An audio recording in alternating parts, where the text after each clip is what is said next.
frigo.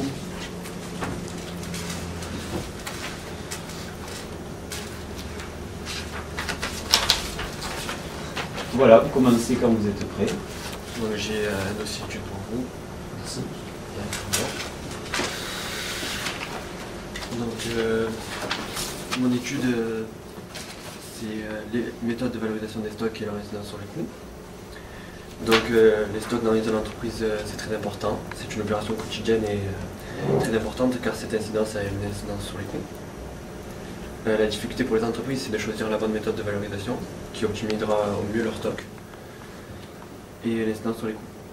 Donc, mon étude a pour but d'éclaircir certaines méthodes de valorisation et de démontrer que selon la méthode choisie, l'incidence sur les coûts peut être plus ou moins grave, passant d'un chiffre positif à un chiffre négatif.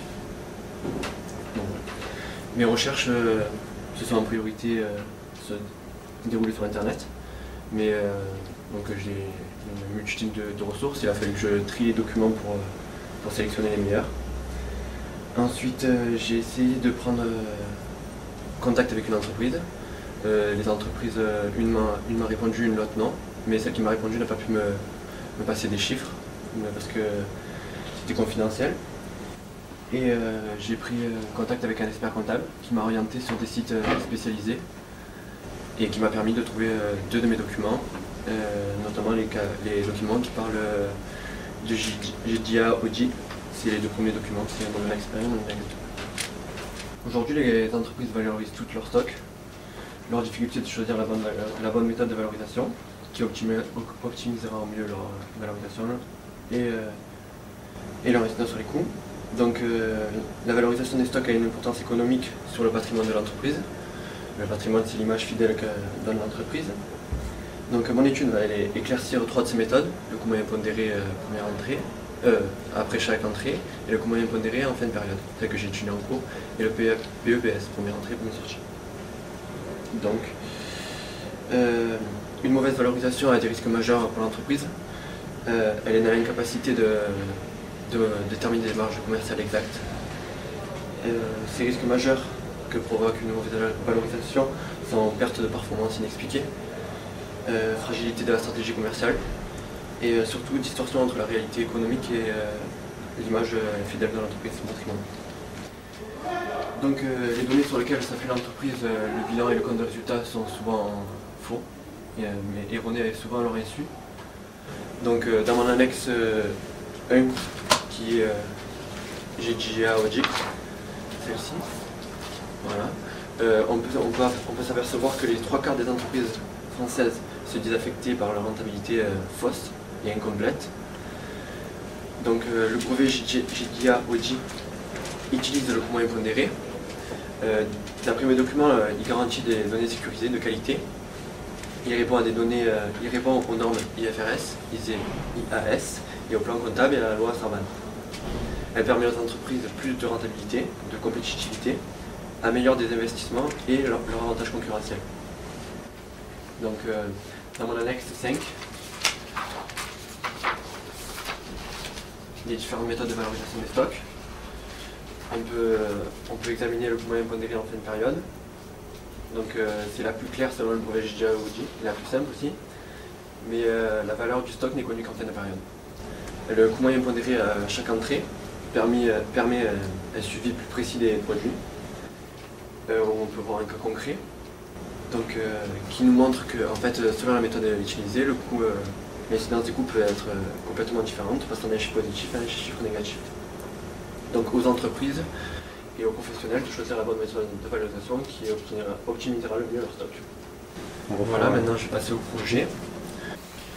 Donc l'entreprise BVT, Brun de Viande Chiran, c'est une SA, c'est une manufacture linéaire. L'entreprise familiale, réalisation de couverture, couettes, plaies, châles et tapis de milieu. J'ai dû répondre à certains besoins que proposait le directeur commercial. Notamment, il créait une base de données pour répondre à ces besoins. Une base de données qui lui servira à produire des requêtes avec des données statistiques produites sous forme de graphiques qui lui permettront d'analyser des données financières et statistiques. Donc la première partie, j'ai identifié le besoin. On a identifié le besoin avec mon groupe, ensuite on s'est réparti les tâches. On s'est consulté sur les objectifs à parvenir, la méthode à utiliser aussi. Puis on s'est tous les trois mis sur une conception de base de données, d'une base de données simple et simple d'utilisation surtout. Et le premier problème qu'on a rencontré, c'est que à cause des restrictions de l'administrateur sur le réseau, on ne pouvait pas travailler à trois sur une même base de données, donc on était obligé d'utiliser un seul poste. Et ce qui a compliqué la répartition des tâches, c'est-à-dire tant que la base de données n'était pas faite, on n'a pas pu avancer beaucoup sur le projet. Donc la répartition des tâches a été surtout du travail commun et à trois. Ensuite on a créé la table client.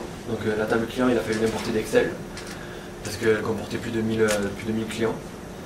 Et on a eu des restrictions au niveau du réseau aussi qui nous ont empêché d'importer la table, qui nous ont empêché d'avoir accès à l'assistance. Donc nous avons dû trouver une solution externe aux ordinateurs qui étaient dans le réseau. Une fois la table importée de Excel, on s'est aperçu que l'intégrité référentielle ne marchait pas entre nos tables. Ceci était volontaire, pas soumis par le projet. Donc il a fallu faire des recherches approfondies, notamment sur la table client qui comportait plus de 1000 clients, pour se rendre compte qu'en fait c'était deux principautés qui ne figuraient pas sur la table client, mais c'était pas des départements mais des principautés, donc Monaco et Andorre. Donc on s'est aperçu que les intégrités référentielles ne marchaient pas entre la table client et secteur, cette intégrité référentielle-là, que des données de la table client ne correspondaient pas à des données de la table secteur. Donc la table client qui comporte plus de 1000 clients, comme vous pouvez le voir, a été très difficile à examiner pour voir les erreurs. Et en fait c'était que deux principautés ne correspondaient pas à des départements. Ensuite, une fois que les intégrités référentielles étaient mises, le modèle relationnel en place, on a veillé à ce qu'il respecte les trois formes normales.